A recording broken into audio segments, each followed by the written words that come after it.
Radio Kota Batik, TV Broadcaster di LPPL Batik TV, aktor, desainer grafis lepas, scriptwriter, penulis, editor lepas, content writer di kompasiana.com, mojok.co, kumparan.com, dan kepala redaktur kotomono.co. Kemudian beliau juga pemimpin redaksi iNews.pantura.id, editor web Majelis Taklim Al-Maliki.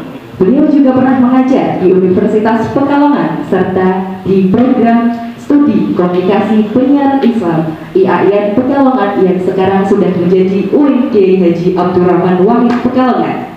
Dan saat ini beliau akan dosen tamu di Unis Batang dan dosen di Staikap serta mentor di LPK Kita Mahir Unpris Bekasi. Beliau menjalani pendidikan yaitu yang pertama ada di SD Negeri Landung Sari 4 Pekalongan, kemudian SMP Negeri 6 Pekalongan, SMA Negeri 3 Pekalongan, dan mengambil sarjana dengan jurusan Sastra Indonesia di Universitas Negeri Semarang, kemudian Magister Ilmu Susastra Universitas Diponegoro. Baik, langsung saja kami persilakan kepada Pak Ribut untuk menyampaikan materinya. Boleh tepuk tangan yang luar biasa untuk Bapak Ribut.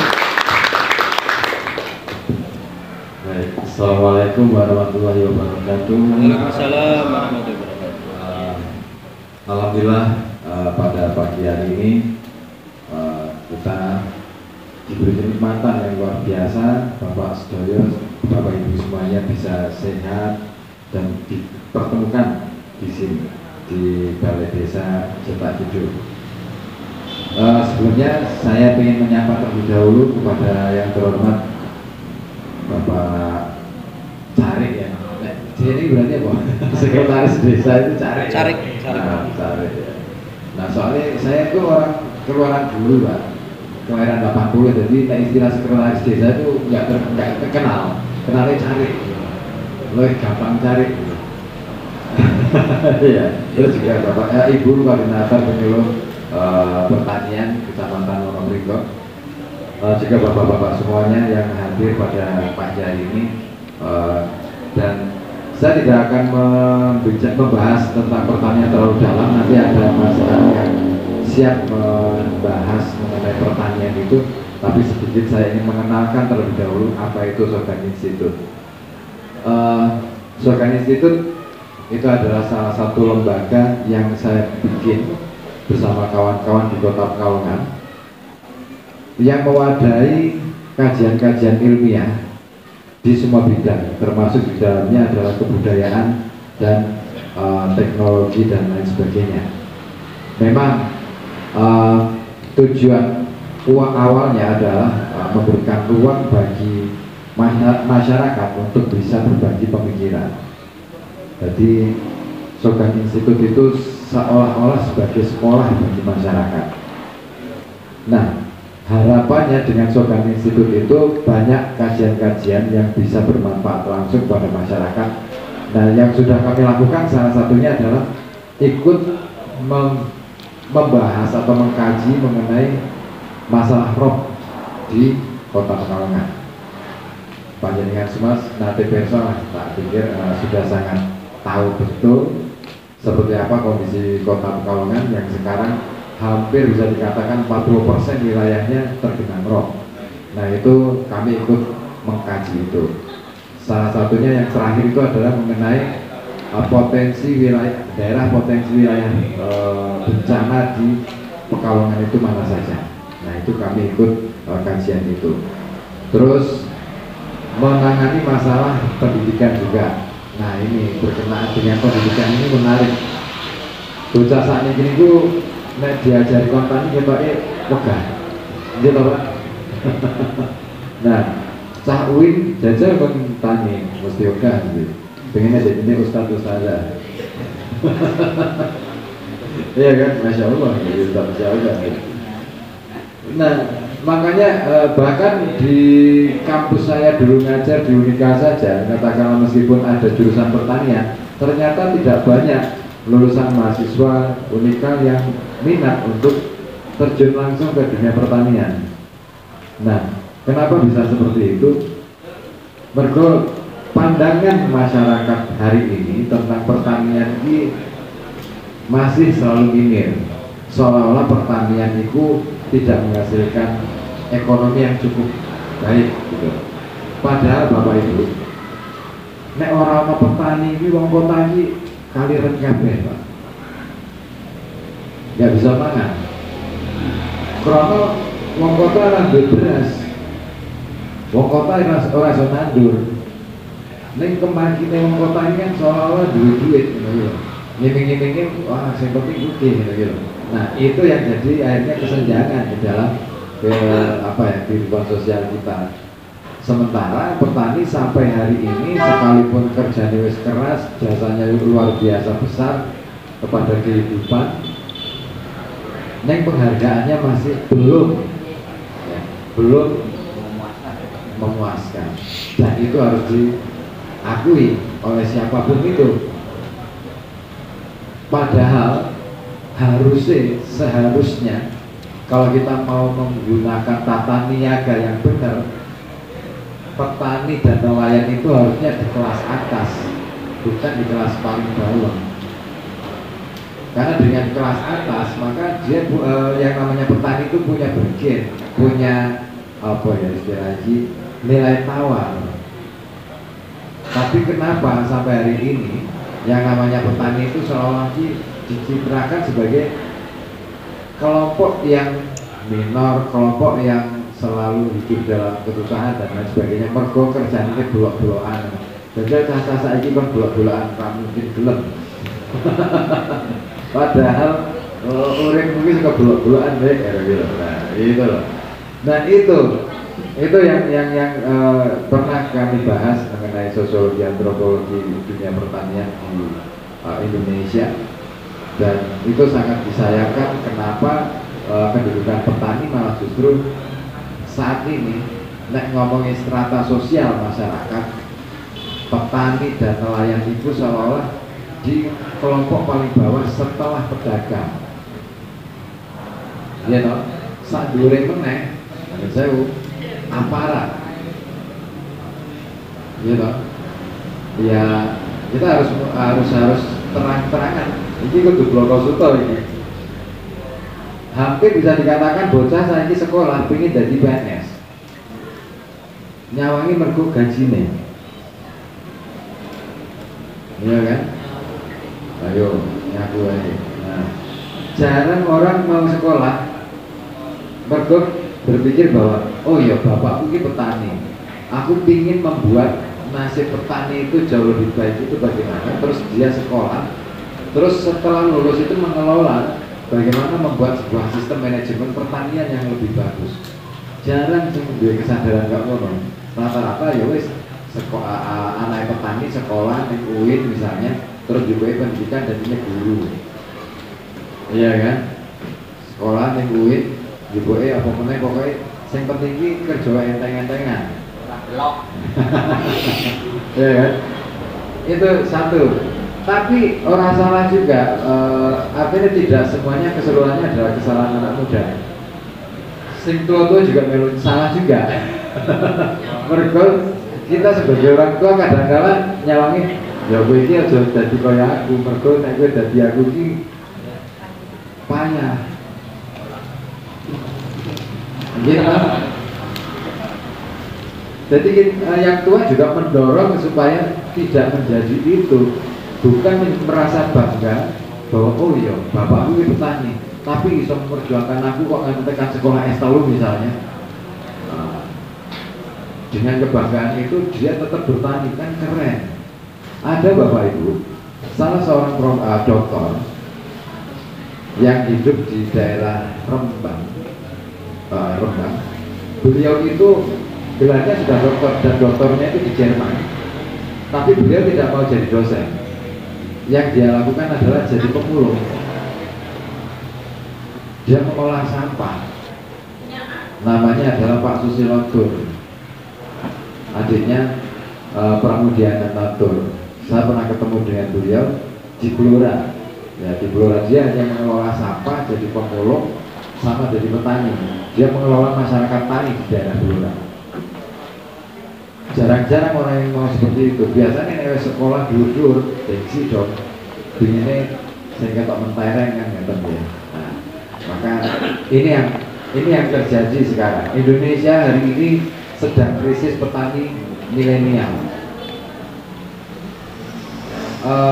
Potensi petani milenial itu di Indonesia cuma berapa persen? Kalau 10%, sekitar 9%.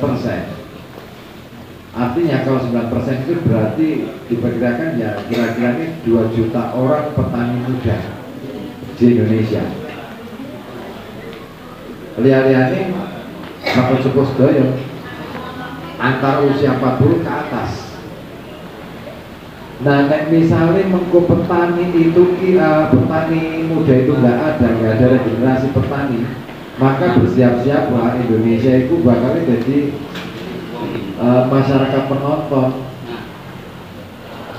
Mergo petani yang dari luar negeri itu siap di drop di Indonesia. Banyak petani-petani luar negeri yang mau masuk ke Indonesia, dan itu bukan isu isapan jempol, itu fakta gitu. Makanya ada 3 kementerian yang hari ini sedang menggalakkan program ketahanan pangan, diantaranya adalah Kementerian Pertanian, kemudian Kementerian Pertahanan, yang satunya lagi adalah saya lupa, tapi 2 kementerian ini programnya luar biasa besar, dan syukur-syukur itu bisa dikelola oleh kelompok-kelompok tani itu sendiri. Nah, makanya jadi penting juga pihak pemerintah desa untuk bisa golek-golek program itu. Syukur-syukur itu dana hibah dari kementerian, jadi bisa memakmurkan ataupun memberdayakan masyarakat petani.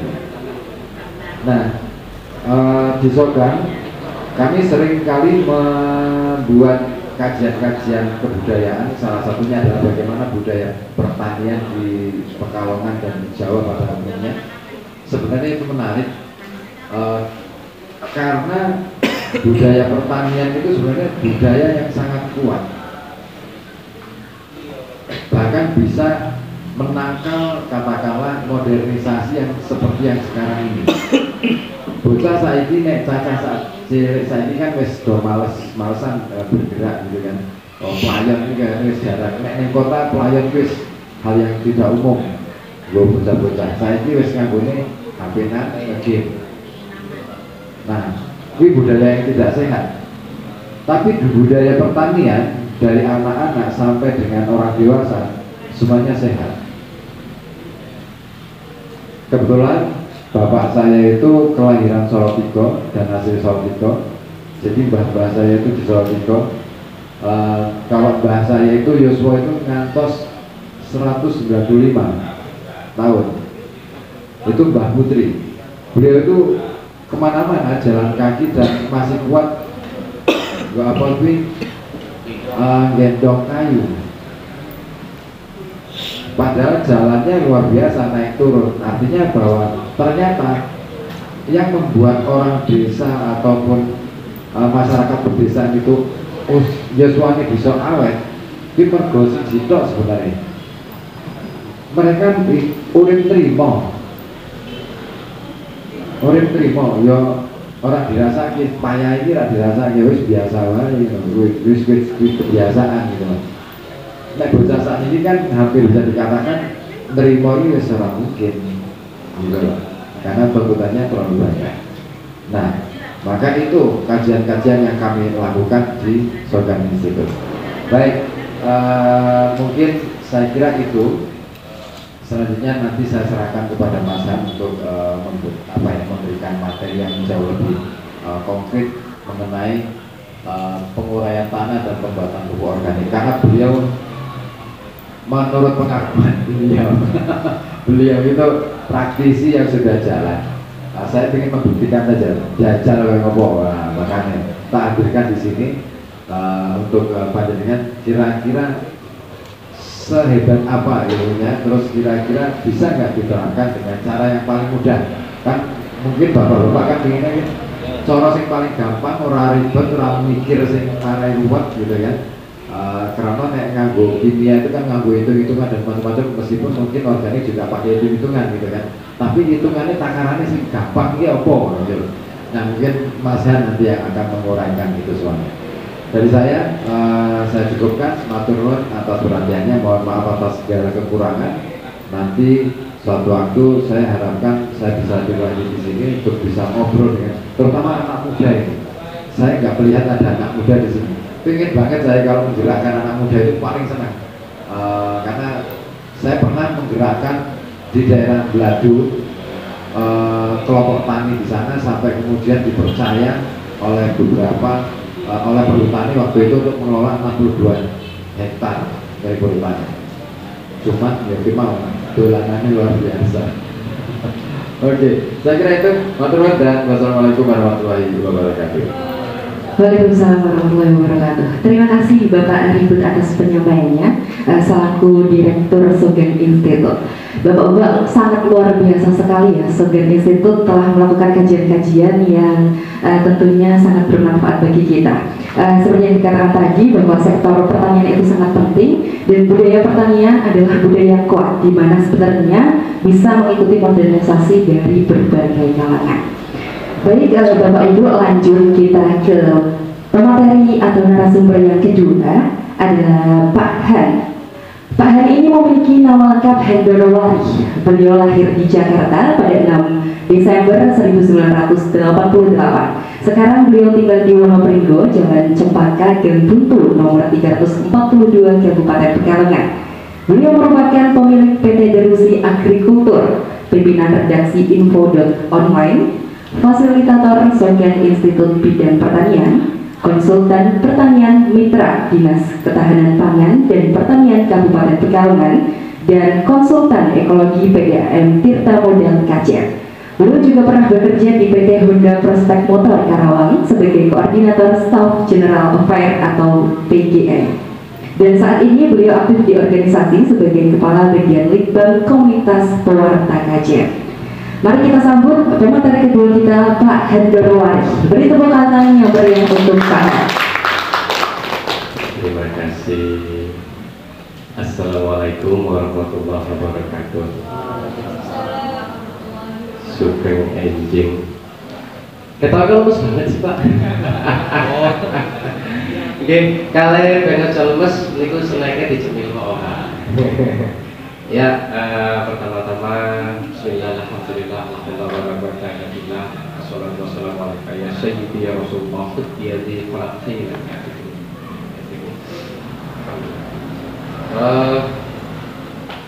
Izinkan saya menyambut dan mengucapkan penghormatan hadirin sekalian.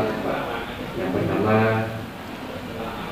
yang terhormat kepada Bapak Kepala Desa Citak Kidul. Kebetulan beliau belum bisa hadir hari ini, diwakilkan oleh Bapak Sekdes ya, yang sebenarnya Pak Kepala Desa itu teman SMP saya di SMP Wonopringgo.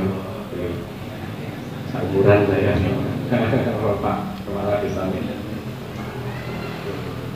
Terus saya ucapkan selamat datang, terima kasih juga untuk Bapak Haji Dr. Wil Basya yang kebetulan sudah kembali ke kampus ya.